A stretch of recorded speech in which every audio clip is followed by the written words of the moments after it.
So continuing with the mention of Jesus, the story of Jesus, chapter 18, we finished in 17 where he was talking about the fact that they were asking for him to pay taxes. And he used it as an object lesson to say, okay, let's learn something here. Who pays taxes, the children of the king or the strangers? And they said the strangers. Yeah, the children are free. So the idea of taxation, the idea of the responsibility was given to strangers, not to the sons. And so, but to not offend anyone, he had Peter go out and just randomly go catch a fish, open the mouth, and give that slimy coin for their taxes. I think that's very funny. That he goes, okay, let me go get your tax money. And he goes off and catches a fish, looks in the mouth, takes out the coins, and it's the exact amount that he needs. After the same time, the disciples came to Jesus, talking about who was the greatest in heaven. And he starts talking about little children. And again, in their mindset, they were thinking, going up the chain, not coming down. We all think of the CEOs and everybody wants to be the top dog. Jesus is talking just opposite. Except you be converted and come as a little children, you shall not enter the kingdom of heaven. Whosoever shall humble himself as a child, the same is the greatest in the kingdom of heaven. He talks about offending children and offending the little ones. The little ones might not necessarily be a child, but someone who is childlike in their faith in Jesus. And they get offended. They get scoffed. They get scorned, because they're believing in him. And he talks about that, those who bring offense, those who kind of, offend those people. I'm offended by what you said, and then they go back at them and lash back at them.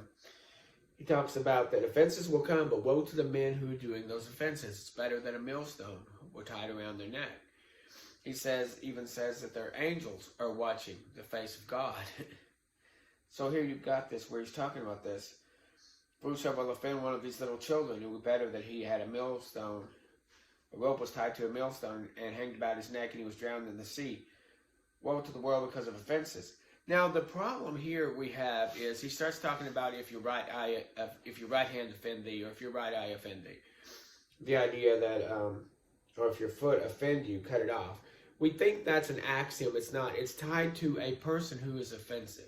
The thing is, we will keep offensive people around us, and we won't cut off fellowship with them. He does talk about that in this through this whole passage. He talks about what to do with those who are offensive.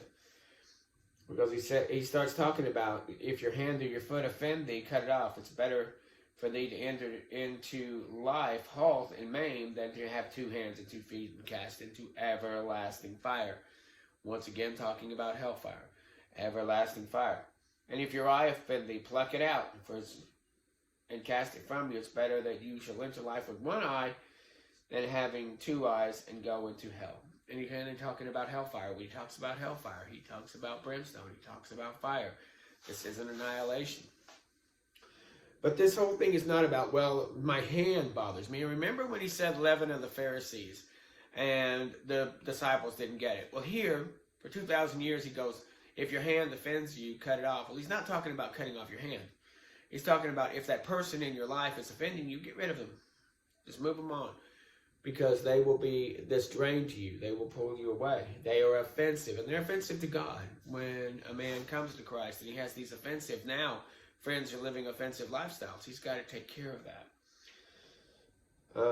Take heed that you despise not one of these little ones. So when someone is attempting to learn and grow, you're not to despise them.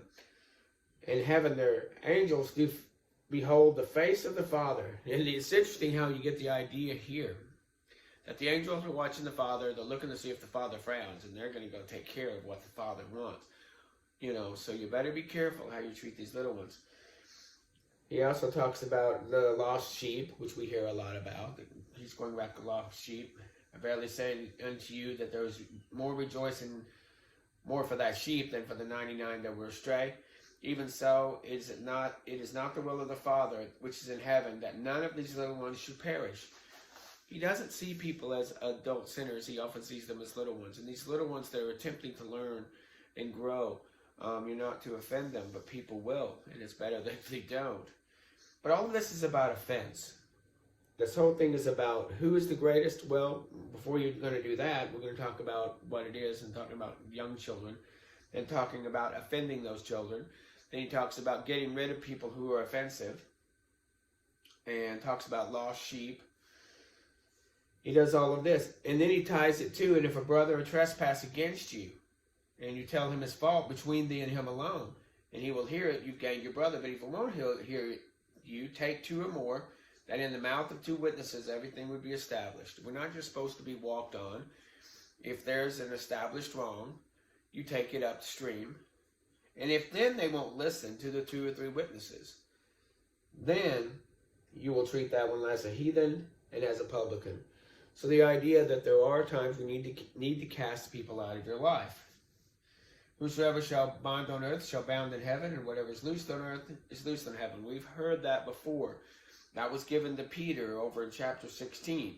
He was given the keys, but that keys wasn't just the king to Peter. It was given to all of us. And we have the keys, what we bind and what we loose. It's a matter of authority. Sometimes we don't take authority in a situation to bind something up or to loose somebody, to get somebody away, or to open the door that someone may come in. So we have that power. And if two of you agree on anything as touching anything that you shall ask, it will be done for you. This one's taken out of context. Because later on, we'll have James and John with their mother try to get to Jesus and say, can you please let my son sit on your right hand and on the left? And he goes, that's not for me to say, that's up to the Father. This isn't a vending machine scripture, and it's yanked out of context. It must be used with humility. You must look at the childlikeness. I mean, we don't give children everything they ask for. Just because they want cookies, well, not yet. You'll get a cookie later. A lot of times we will ask things of the Father that are wrong. They're just like a children asking for something wrong. But even if it is their will, we have to wait for the Father's timing. It's not time for cookies yet. It's not time to go play. It's time to work, that kind of thing. But if you believe in the goodness of the Father, it'll be done to you. If two or more are gathered in your name, I will be in the midst thereof. That's a very powerful statement. We tend to think that we go into these churches and these are the house of God, and it's the only time that God will appear. When two or more are gathered together who are in his name, he's in the midst of them. All you need is a room with two or more people, and you can have your church. You can sing your songs. You can learn lessons from this. The formal church is a good thing, but also we need to have more of an informal church to where we have believers around us in our area and in our life that we can meet with and talk about with. We can't live on one meal a week. We've got to do more. And Peter tries to chime in. He's starting to try to understand this. Well, if my brother sinned against me, and notice he says my brother. He wasn't talking about the strangers or anything. Now, we should forgive other people. But he was saying, I'll be magnanimous, and I will give my brother 7 chances. And Jesus uses this as a learning tool. I really like what he does here in 18. That's here in 18. He goes, not under 7 times, but 70 times 7. Therefore, in the kingdom of heaven, likened as a certain king that took an account of his servants. And he tells the story here of this king who had some servants, and one servant owed him 10,000 talents, which is a lot of money. And the king was going to go ahead and send him into prison till he stayed there till he paid the last penny, and even sell off his family. And he fell on his knees and begged the king not to. The king had compassion and just forgave the debt. But the man turned around and met someone who only owed him 100 pence, which was a pittance, in a sense, much smaller amount. And he took him by the throat and then took him off and put him in prison. And when the king heard about it, what do you think he did? He went and took the man. And he said, shouldn't you have had compassion on your fellow servant, even as I have had pity on thee? And that's the thing. Forgiveness is not me being magnanimous. Forgiveness is because I was forgiven more. No one can hurt me like I hurt God. And I've been forgiven more, therefore I should hand out forgiveness. And this is new ideas. Again, eye for an eye and tooth for a tooth. That's what God told them in the old law. And he's not taking that away, but he's establishing a higher understanding. There is to be justice, by the way. We are to be people of justice. If the laws are established that this is the penalty and you've done the crime, we should be a just person. But also there should be within that justice, mercy and compassion. In 19, he talks about it came to pass that Jesus was finished. He went from Galilee along the coast of Judea to the Jordan. So he goes over to the east and he starts going down Jordan. And the multitudes came, and here came the Pharisees. They've got to try to tempt him. They've got nothing else to do. And they start grabbing things out of the air. Is it lawful for a man to put away his wife? They're going to, they already know what the law says here. They want to know what Jesus has to say. And he goes back and quotes the Old Testament scriptures to them. That at the beginning there were male and female, two genders. And when a man goes to leave his father and mother, he'll cleave to his wife, and they shall be one flesh. And they said, well, then what did Moses say? And he goes, well, Moses gave you this law because your hearts were hard. You would just marry whoever you want to, and then you'd get mad at her, and you'd want to put her off for any reason. But it wasn't like that at the beginning. At the beginning, men didn't put away their wives. But here, they were putting away their wives. And he goes, except for fornication, if you put away your wife and marry another, you're committing adultery. So the covenant of the marriage is broken with the moment of fornication. So, okay, you can go off and marry somebody else, but that marriage covenant goes on if there's no fornication, and that's what he's saying here. And if you do, then you're the one committing adultery. And the disciple says, well, it's good then that a man shouldn't marry. If you're going to have all these problems. He goes, well, yeah, there are some that are eunuchs by nature, some that are eunuchs that are made by men, and some choose to be eunuchs for God. But not everybody can hear that. So not everybody can receive that. And after this, they brought him little children. And it's funny, here he comes with little children again. Seems like Jesus is a guy that is open to everybody. And he wants the disciples start to keep him away. But he goes,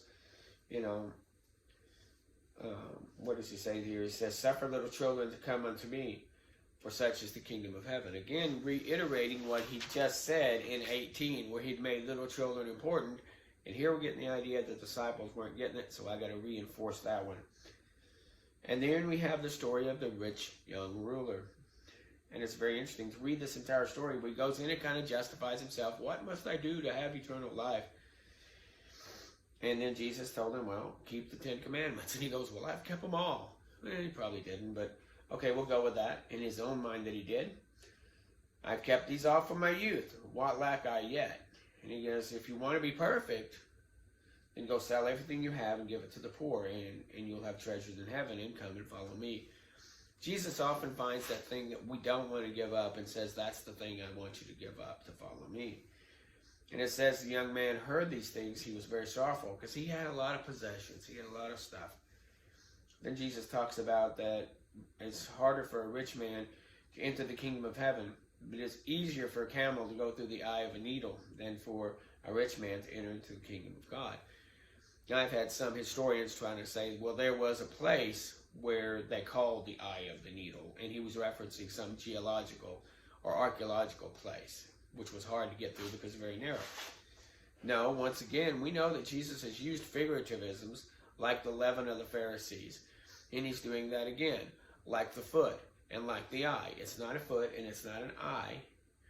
And this is not, some sort of narrow passageway called the eye of the needle. He's talking about literally a needle and the eye of a needle. He's using an absurdism.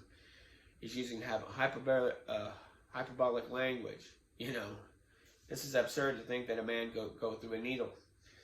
And then when the poor people were like, well, then who can be saved?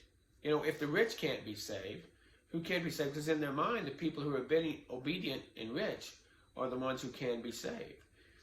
And so what happens is, they got this idea of this hierarchy of people being better and people being worse.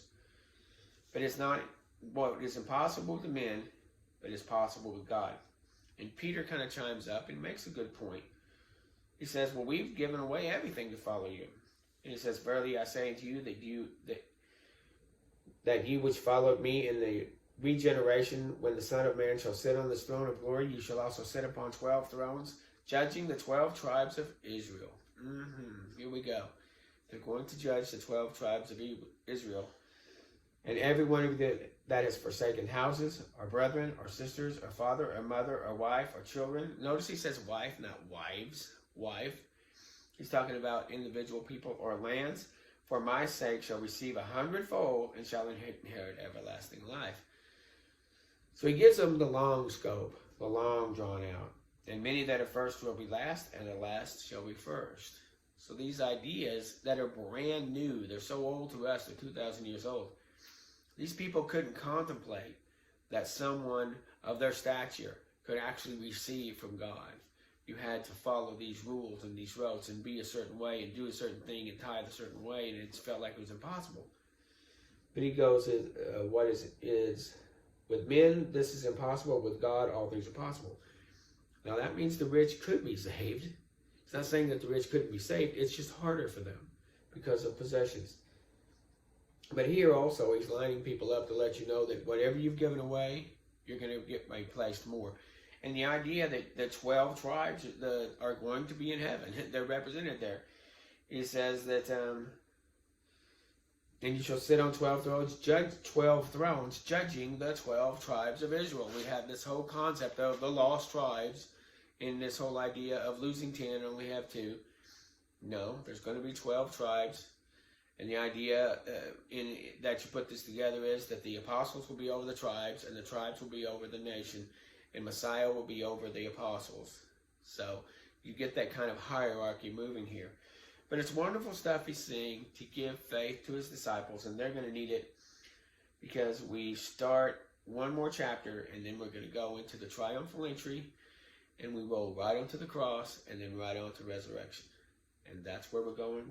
We got about 9 chapters to go, and we're going to go right on through.